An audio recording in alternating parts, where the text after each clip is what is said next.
Do you want to know what healthy food choices will lower your cholesterol? Well, join us today as we find out.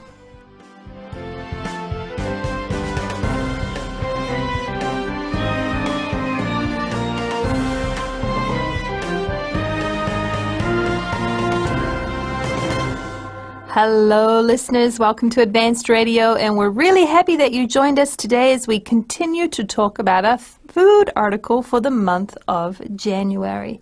Yesterday, we started off by exploring around the world breakfast foods, and today we continue to learn more about how food can not only make us happy, but healthy. But before I get started, and before we get started, I would love to introduce my fellow hosts, some of which came back from yesterday, and we have some new voices as well. So to my right, I have... Hey, it's Pauline again. Glad I could be back. Thanks for coming back. And also with us today we have... Well, I've come back for this article, and my name is Lois. I'm glad to return. Good to have you, Lois. And to my left, I have... This is Josh, and I'm very glad to be back again talking about my favorite subject, which is food. Well, Josh and Pauline, I know you were here with us yesterday. Is there anything from yesterday that you would like to refresh or recap? Oh, man.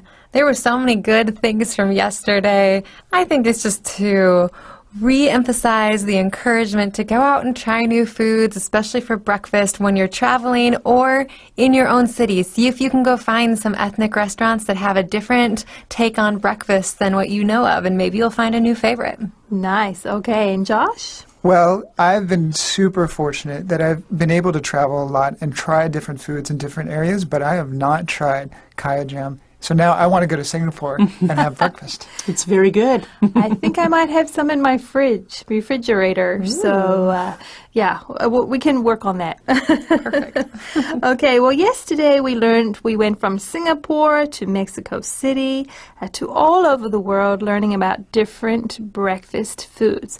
And they were great, but a lot of them were also what I would consider heavy breakfasts. They weren't light on the stomach. You know, we had things like bacon, fried foods, whether it be fried eggs or fried mushrooms. So they're what we call heavy foods. And these are great, you know, when you're doing something or having a special occasion. Like Pauline, you mentioned your family has a tradition of having breakfast on your birthday, right? Right. Together. And that's great for special occasions, but perhaps it's not something we want to eat every day because it's not good for our heart and not good for our health. So there is something in our health that we need to be very careful about. Not only do we need to worry about our blood pressure, but there's also something called cholesterol. And I think this has come to the forefront for people to be concerned about, and I would say the last perhaps 20 years. And we know that it can be hereditary, which means it can be passed down through our family, that we need to be careful about that. So it is always good to know how to keep a low cholesterol or how to lower your cholesterol. And today we're going to be talking about that with our foods that lower cholesterol naturally. Now, before we started today's show, we talked about that word naturally, and I know we were saying that's as opposed to taking medication for it.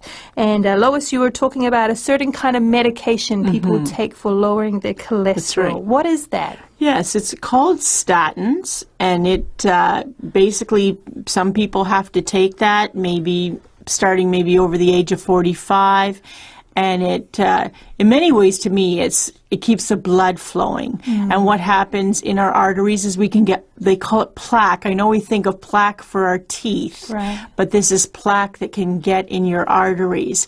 And what can happen is it can, you know, basically stop the blood flow or slow it down or whatever, and you can end up with serious health problems.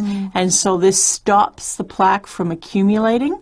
And that's why people take it. But they really want you to do it with your diet, but some people can't, especially the people that high cholesterol is truly hereditary. But of course, even for those who have a hereditary extra risk towards high cholesterol, it doesn't hurt for them to be also considering diet and doing that in conjunction with medicine. Some of us can hope that maybe we won't have to take any medicine and can just do it with the diet, but either way, with or without medicine, having a healthy diet and approaching it with that is always going to be a good thing. Right, and that is exactly what we're looking at today, how to do it naturally. So if you're join us in our magazine on page 11 or on your electronic device, page 11 and the first column, but we're looking from line 8 on page 11 for our first reading for today.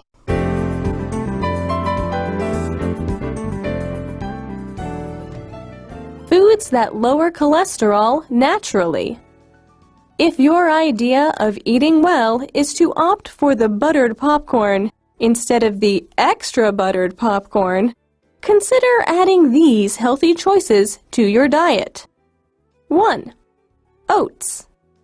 Switching up your breakfast to contain 2 servings of oats can lower LDL, bad cholesterol, by 5.3% in only 6 weeks. The key to this cholesterol buster is beta-glucan, a substance in oats that absorbs LDL. 2. Salmon and fatty fish. Omega-3 fats have been shown to ward off heart disease, dementia, and many other diseases. Now these fatty acids can add yet another health benefit to their repertoire, lowering cholesterol. According to research from Loma Linda University, replacing saturated fats with omega-3s can raise good cholesterol as much as 4%. 3. Tea. Tea is a great defense against high LDL cholesterol levels. According to research conducted with the USDA, black tea has been shown to reduce blood lipids by up to 10% in only 3 weeks. 4. Beans. Researchers found that adding a half cup of beans to soup lowers total cholesterol, including LDL, by up to 8%. The key to this heart-healthy food is its abundance of fiber, which has been shown to slow the rate and amount of absorption of cholesterol in certain foods. Well, if you're just joining us, we are looking at foods that lower cholesterol naturally. And for many people, when they think about making a healthier diet, they think about what I can do perhaps to reduce my fats and reduce my sugars. So they look at options on the packaging of their food to say low fat or low sugar. And we see that in this first paragraph here. It says, if your idea of eating well is to opt for the buttered popcorn instead of the extra buttered popcorn, consider adding these healthy choices to your diet. What do we mean, Pauline, when we say opt? To choose, to make the decision towards that option, opt for that. And I think you have a really good point. A lot of times when we think about diet, whether that's for health purposes or for losing weight, we just think about what we're taking out of our diet, not what we're adding in. And we really do need to have a balanced approach there. We can't just stop eating. So we need to think about what are the good kinds of foods that can help us. Right, and we also, we're not really covering that here today, but, we need to be careful of the packaging in our food and, what's contained in our food chemically. Here we're going back to natural food, right? Food that doesn't contain extra chemicals or preservatives. So these are healthy choices. And the first one are oats. Now, who are a fan of oats? I like oats. You like oats? Yeah, I like oats. I've liked them forever. One of my favorite things is some type of oat muffin, and you can make them healthy as well. You don't have to have them loaded with some type of oil or sugar. Good. I also love oats, but I unfortunately love oats with lots of butter or lots of cream and sometimes lots of sugar. So I had to choose to find ways in order to be able to enjoy oatmeal without adding a lot of the other stuff that's not quite so healthy for you. And what did you do, Josh? I added coconut milk because coconut milk is fatty, but it's a better fat for you. Right. Right, and I sweeten mine if I'm having oatmeal with pure Canadian maple syrup, not the kind on the shelves that has all this corn syrup on it. You get the good stuff, and instead of putting white sugar or brown sugar on your oatmeal, I put either a teaspoon or a tablespoon of pure maple syrup. Check the packaging again. Check the packaging again. I made a mistake just a while ago, and my son was visiting, and he goes, "Mom, this isn't the pure stuff." So you got to make sure you get the pure stuff. Right. Well, in here we start the paragraph by saying switching up your breakfast to contain 2 servings of oats can lower your LDL cholesterol. What do we mean when we switch up something? We're just changing it, and we can also say changing it up. So those are just phrases that we use to mean we're changing the routine. Okay, good. And LDL is actually in our specialized terms because it is an abbreviation for low-density lipoprotein. And this is what cholesterol is made up of and how they measure your level of cholesterol. So we have LDL, low-density lipoproteins, and high-density lipoproteins. So just you can use that as your reference. We see LDL is the bad cholesterol. That's why we've put that in brackets there for you, because it's a scientific word and it may be difficult to understand, but you understand that that is a bad cholesterol, and oats help lower it by 5.3% in only 6 weeks. So that is great results that come back from eating oats. They say the key to it is that this cholesterol buster is beta-glucan. And beta-glucan is a substance in the oats that absorbs the bad cholesterol. Yay for that. Now we have a hyphen here. We see we have buster, something buster, cholesterol buster. What do we mean with this suffix, Lois? Well, it's an interesting word because a lot of our readers and listeners who are younger are going to instantly think Ghostbuster. I know they are. Cholesterol buster is we tackle it. We just destroy it. Basically, if it's a cholesterol destroyer. Just like the ghosts. Exactly. We're ghost destroyers. And you know, Amanda, what's interesting about this, if our readers get on the internet, there's actually little diagrams and little videos and everything showing them eating the bad cholesterol and what you eat to have that happen. So your oats are showing that it's eating like the really bad stuff in LDL. It's very cool. It's good. All right. So you want to add oats to your diet. What do we learn is the second food, Josh, that we should consider? Well, salmon and fatty fish, which is interesting because you wouldn't think you'd want to add fatty things to your diet in order to reduce your cholesterol. So why would it be fatty fish? Well, fatty fish contain omega-3 fats, and they are the good fats that your body needs to keep things functioning in your body. Okay, so that's why omega-3 fats are important, and you should never take them out of your diet. And they have been shown to ward off many different diseases, including heart disease and dementia. First of all, what does ward off mean, Pauline? You could substitute the word stop. It stops heart diseases. It prevents. Those would be a couple ways of thinking of the word ward off. Good, okay. And what is dementia, Lois? Well, actually, it's something my mother suffers with, Amanda, so I'm glad you brought this up. It is basically shrinking of the brain, or your brain actually becomes, they tell us in Canada, like Swiss cheese. And eventually it's a type of Alzheimer's. It's all under, most people refer to it once it gets really bad as Alzheimer's.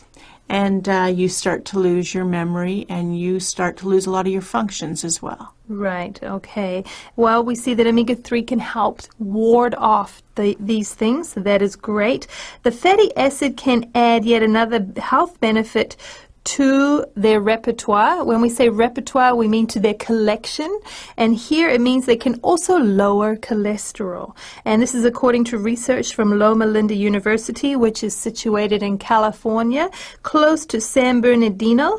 They have learned that replacing saturated fats, which are considered bad fats, with omega-3 fats, which are considered good fats, they can raise good cholesterol as much as 4%. So that is a good number. we've seen there. But there is something else, and I'm sure being in Asia, you've learned all about this, Pauline. What is number 3? I'm sure everyone's going to be really happy to hear this. It's tea. They say tea is a great defense also against this bad cholesterol, the LDL. In particular, they say that black tea was shown to reduce blood lipids. And this is probably the biggest number we've seen so far. It says by 10% in only 3 weeks. So that's really impressive. Right, we've seen oats do 6 weeks. We see omega-3s take a bit of time as well. And tea is only in 3 weeks. It'll help reduce it. And you know what? I'm a black tea fanatic. So when I read this, I really like teas from India and Sri Lanka. So I was like, wow, this is great. I'm always wanting my tea. So... And this is research that was done by the United States Department of Agriculture. It says that it reduces blood lipids. What is a blood lipid, Josh? Well, a lipid is a material or a substance that's similar to like a fat or an oil or a wax. And basically it means it can't dissolve it in water. You have to dissolve it in another solvent like alcohol. Right, and these are the things that, attach to your artery walls and cause that plaque that you were mentioning before, Lois, and therefore blocking or clogging your arteries. So if it can reduce those lipids in your blood, then this is great. And I'd love to see, we don't talk about it, but it would be great to see what the other teas do, like green tea, oolong tea, all these kinds of teas as well, what they do to reduce your cholesterol as well. But we go on to number 4, Lois. What is number 4? Well, Amanda, number 4 is beans. And researchers have told us that they found that adding a half cup of beans to soup lowers total cholesterol, including LDL, by up to 8%. So in many parts of the world, beans are served as a main course or maybe prior to your main course in a soup, or as you folks learned in the breakfast food article, it's also served at breakfast. Here in lots of parts of Asia, we think of red beans, but we think of them for dessert. But in most of the world, it's a savory item. I was very happy to see this because yesterday, as we were talking about the breakfast foods, all the breakfasts that I love were not very healthy breakfasts. But as I mentioned, my favorite breakfast from Costa Rica was the gallo pinto, and that is a rice and bean combination that we ate all the time. So now I'm very happy to know that one of my favorite breakfasts is also a very healthy one. It's reducing your cholesterol? That's reducing my cholesterol, exactly. And we see that it is heart healthy as well, Pauline. It says the key to this heart healthy food is what? It says an abundance, so a lot, of fiber, which apparently has been shown to slow the rate and amount of absorption of the cholesterol. So helps us in a few different ways. So we could see here, even in just these 4 items, we can make a good meal and reduce your cholesterol as you're eating and drinking them. But there are 3 more that we haven't talked about yet. So let's go on to our next reading and find out what they are.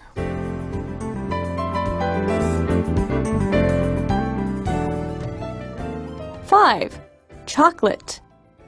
This powerful antioxidant helps build HDL, good cholesterol levels. Remember to choose the dark or bittersweet kind. Compared to milk chocolate, it has more than 3 times as many antioxidants, which prevent blood platelets from sticking together and may even keep arteries unclogged. 6. Garlic. Aside from adding zing to almost any dish, garlic makes the list of foods that lower cholesterol. Research finds that it helps stop artery clogging plaque at its earliest stage by keeping cholesterol particles from sticking to artery walls. Try for 2 to 4 fresh cloves a day. 7. Spinach. This popular green food contains lots of lutein, the sunshine yellow pigment found in dark green leafy vegetables and egg yolks. Research suggests that just a half cup of a lutein-rich food daily also guards against heart attacks by helping artery walls shrug off cholesterol invaders that cause clogging. Well, if you're just joining us for today, we're talking about fabulous food. We've gone from food from around the world or breakfast from around the world to what foods lower your cholesterol naturally.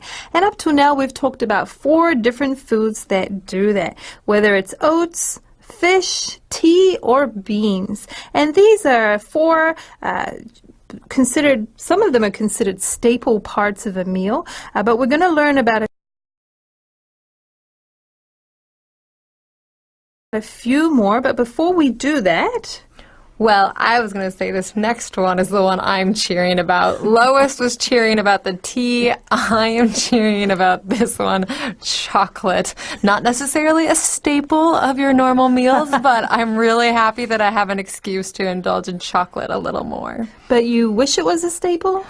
You know, it might be a staple of my life. Well, we learn it's a powerful antioxidant because it helps build HDL cholesterol, the good cholesterol levels. But what do we learn that we need to... Well, there's a certain kind that we need to be able to achieve that, right, Pauline? What kind? Should I eat milk chocolate? They say milk chocolate isn't going to give you the benefits really that we're talking about here. Thankfully, I really love dark chocolate, so I'm in luck. That's the kind that they suggest, dark chocolate or the bittersweet kind.